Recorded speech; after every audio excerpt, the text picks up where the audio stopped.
नमस्कार, मेरे चैनल में आपका स्वागत है।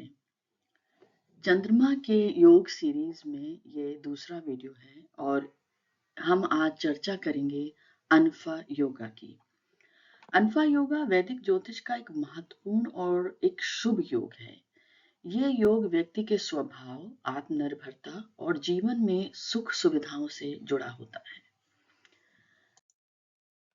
ये योग जब बनता है जब चंद्रमा से 12वें भाव में कोई भी ग्रह सूर्य, राहु, केतु को छोड़कर स्थित हो, यानी कि जन्म कुंडली में जहां चंद्रमा है वहां से 12 घर गिने और यदि वहां पर बुध, शुक्र, मंगल, गुरु या शनि हो तब अनफा योग बनेगा।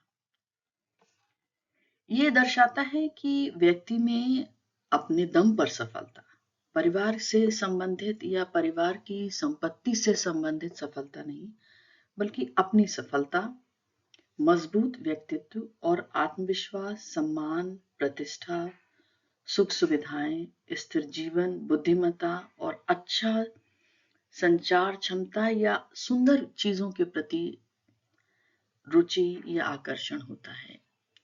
ये जो 5 ग्रह हैं, ये जब अनफा योगा बनाते हैं तब क्या देते हैं?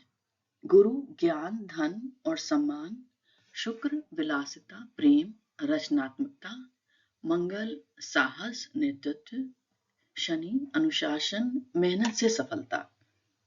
व्यक्ति शनि जो है वो सबसे ज्यादा मेहनत कराने वाले ग्रह हैं और बुध बुद्धि और व्यापारिक क्षमता को बढ़ाता है या देता है।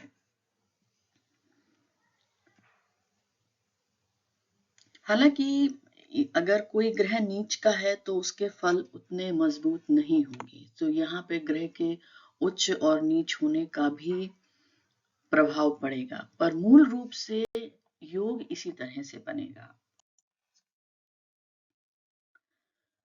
मुझे खुशी और आभार है कि आप मेरे चैनल पर आए।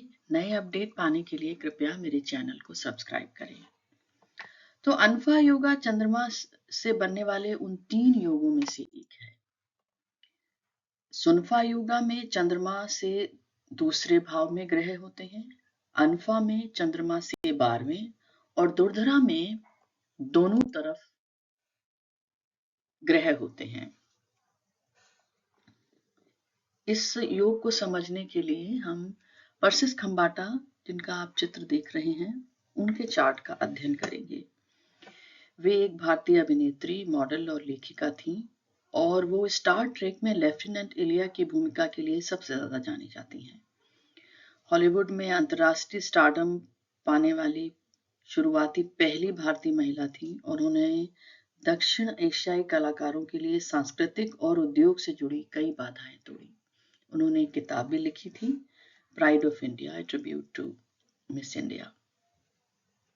अब देखते हैं कि इनके लेखा चित्र में चंद्रमा किस तरह से ये योग बना रहे हैं।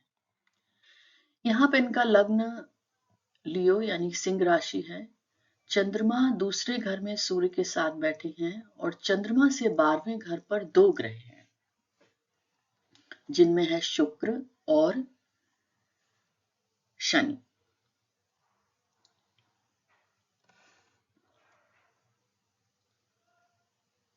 ये 2 ग्रह एक मॉडल और अभिनेत्री के लिए एक अच्छा ज्योतिषीय संकेत है और जब ये दोनों ग्रह मिलने हैं तो इन्होंने एक बहुत ही सकारात्मक प्रभाव डाला है।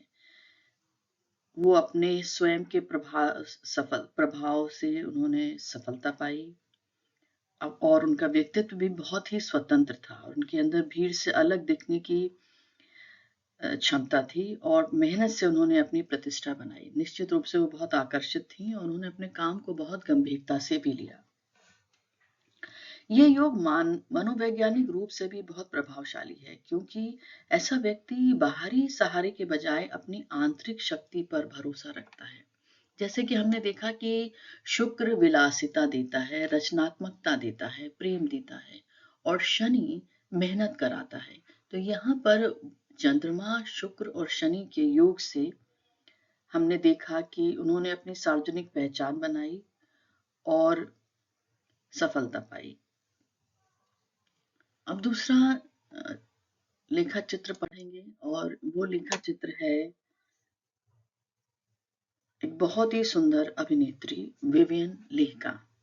जैसा कि आप देख सकते हैं चित्र में, विवियन ले भी परसिस खम्बाटा की तरह उनका जन्म भारत में ही हुआ था और उनका जन्म दार्जिलिंग में हुआ था 1913 में। वो सबसे ज्यादा मशहूर हुई गॉन विद द विंड में स्कारलेट ओहारा के रोल करने से। इसके लिए उन्हें 2 एकेडमी अवार्ड भी मिले। वो मंच और फिल्मों दोनों में असाधारण अभिनय के लिए याद की जाती हैं। देखते हैं कि इनका लेखा चित्र क्या कहता है।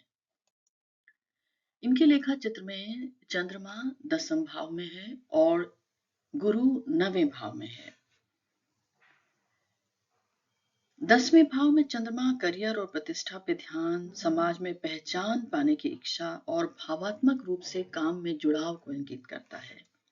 और सार्वजनिक रूप में ऐसे लोग बहुत ही सक्रिय रहते हैं क्योंकि चंद्रमा एक चलायमान ग्रह है और बहुत ही ज्यादा क्रियाशील रहते हैं ऐसे लोग।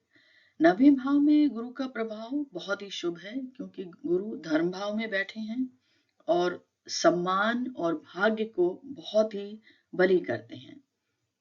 ऐसे लोगों को गुरु और पिता तुल्य लोगों से सहायता और भाग्य में, करियर में सहयोग मिलता है। यहाँ पर हम देख सकते हैं एक और भी योग बन रहा है जिसे हम अगले अपने किसी वीडियो में चर्चा करेंगे। मंगल और बृहस्पति और चंद्रमा का योग बन रहा है। मंगल चंद्रमा का योग भी एक बहुत ही शक्तिशाली योग है, पर इसके अतिरिक्त भी हम देख सकते हैं कि मंगल पहले घर के स्वामी होकर चंद्रमा को देख रहे हैं, जो पहला और दसम का संबंध बनता है। और चंद्रमा चतुर्थ भाव के स्वामी होकर दसम में बैठे हैं, ये भी एक राजयोग है। तो अपने आप में भी ये जन्म कुंडली बहुत ही शक्तिशाली और प्रभावी है। पर इस समय हम सिर्फ चंद्रमा और बृहस्पति को देख रहे हैं जिसने इस योग से उन्हें बहुत ही सफल बनाया।